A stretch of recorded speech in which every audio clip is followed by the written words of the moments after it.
Even if a person is not completely pure, if a person is honestly striving to be pure, then we can offer all respects and we can even receive shelter from such a devotee.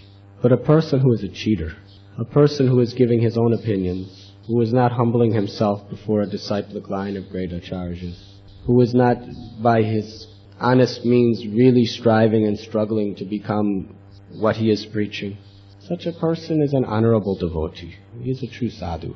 Not every sadhu is a pure devotee of the Lord. Just like our Guru Maharaj asked all of us to preach. He didn't say you must become a pure devotee before you preach. He said you preach in a mood of just humbly serving me and striving and struggling to follow my instructions, and whoever hears from you will be infinitely benefited. So that humble spirit of really striving to be the servant of the servant, if someone has that attitude, and he's really, by all means, living a life of pursuance of the highest principles of purity, then we should have great respect and honor for such a person.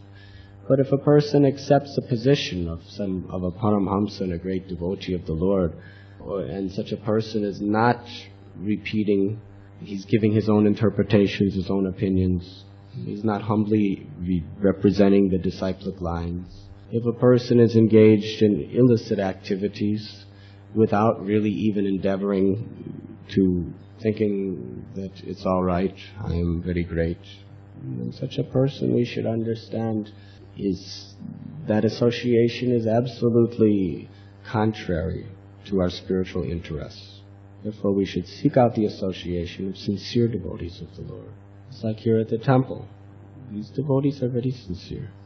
They may or may not be 100% pure paramahamsas. I am not to judge. You are not to judge. But they are sincerely struggling and striving to be a servant of their gurudev. And they are simply humbly repeating his message. We can find shelter at the lotus feet of these devotees. So if there are so many counterfeit 500 rupee notes, but the fact that there's counterfeit must mean that there also is real.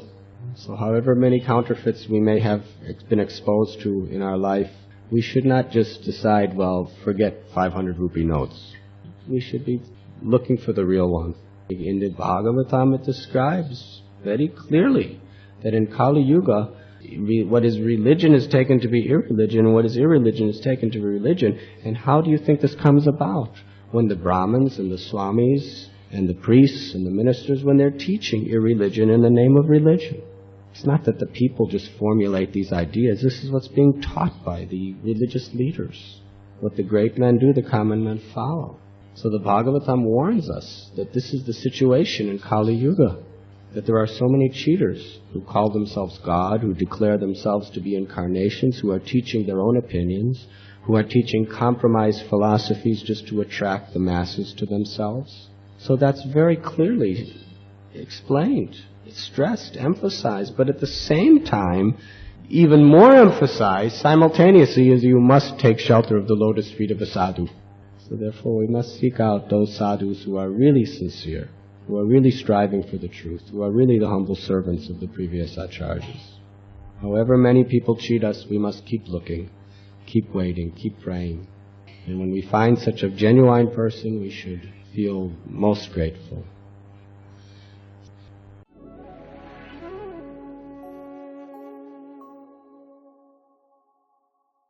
You were listening to Radhanath Swami on thesacredconnect.com.